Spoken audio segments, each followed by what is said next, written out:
Donna. Good morning. Everybody hear me okay? Great. Well, thank you all for being here. Before I begin, Erin Kuby from FEMA has an important announcement to make.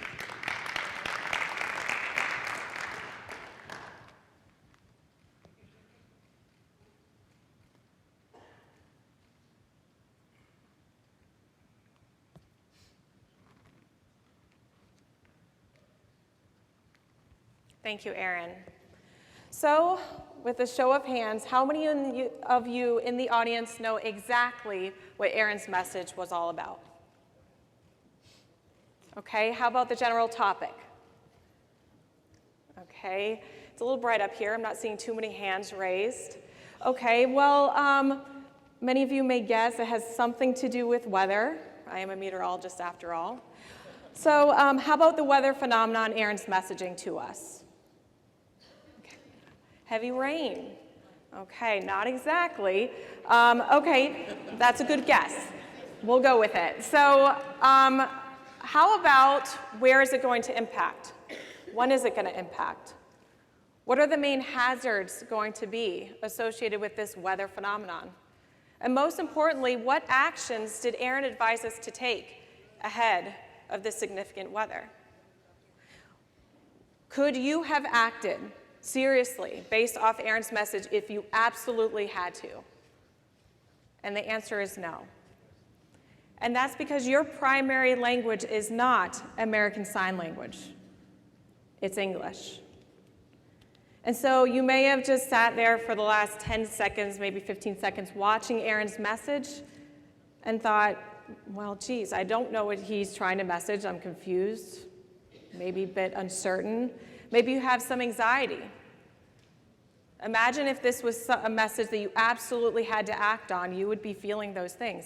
And that is what the deaf and hard of hearing community feels.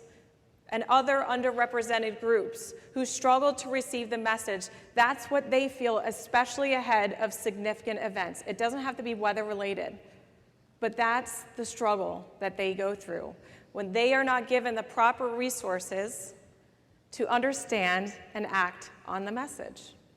And that's why I'm here today. I'm standing before you to serve as a reminder that we must communicate to everyone within the community, not just the majority, not just those who can see and hear, but everyone. This is Erin. He's a FEMA certified deaf interpreter.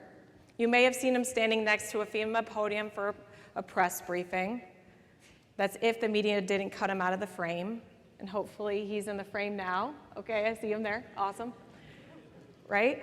So he was messaging to us today that there is a Category 5 hurricane that's going to be impacting Savannah in 2 days. The primary threats are going to be catastrophic flash flooding, life-threatening storm surge, damaging winds, and isolated tornadoes. Evacuation orders are in place now and are mandatory along the immediate coast. Routes are inland into Georgia or south into Florida because the track of the hurricane is going into the Carolinas. Take action now. Again, if you absolutely had to, could you have taken action based off of Erin's message? This is obviously a simulation. There is no Category 5 coming, okay? We all know this. But if you absolutely had to, or let's say it's an outbreak, okay, you had to act now, what would you do? You'd probably be staggering for more information. And let's think about the general public. If they don't understand the message, who knows if they're going to get the official message through an official source? Who knows if they're going to get the correct information that they need? So we need to remember to communicate in every way possible to everyone in the community. I relate to this in a way, not because I was born deaf and hard of hearing. I was actually born legally blind.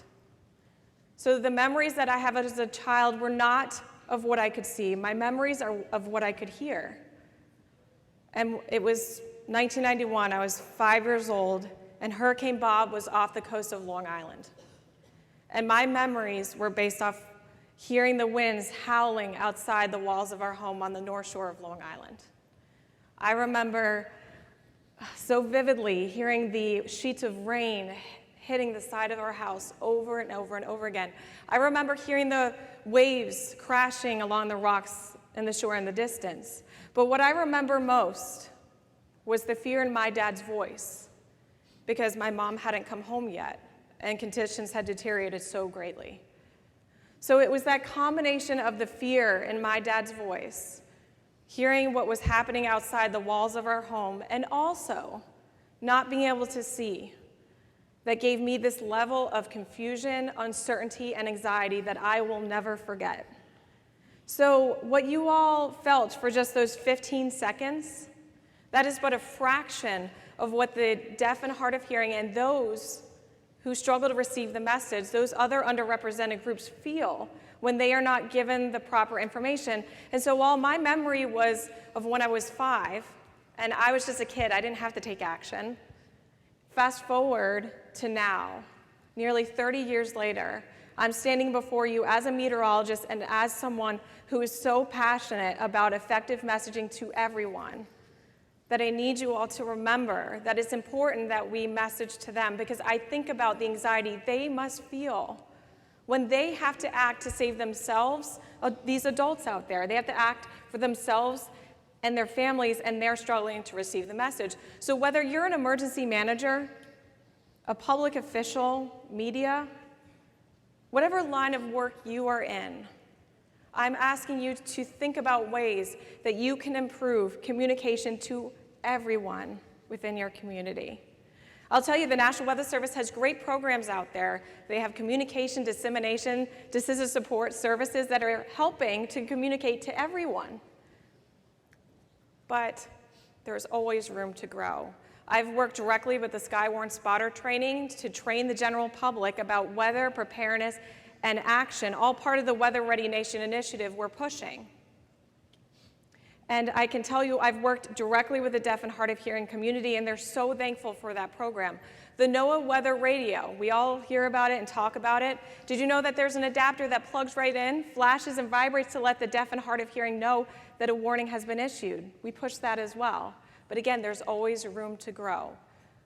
So what I ask you today is, as you're going through the remainder of the conference today and into tomorrow, the remainder of the week, please think about ways that you within your community can improve communication to not only the deaf and hard of hearing, but all those underrepresented groups who struggle to receive the message in a way that we all can receive it so easily. Thank you so much.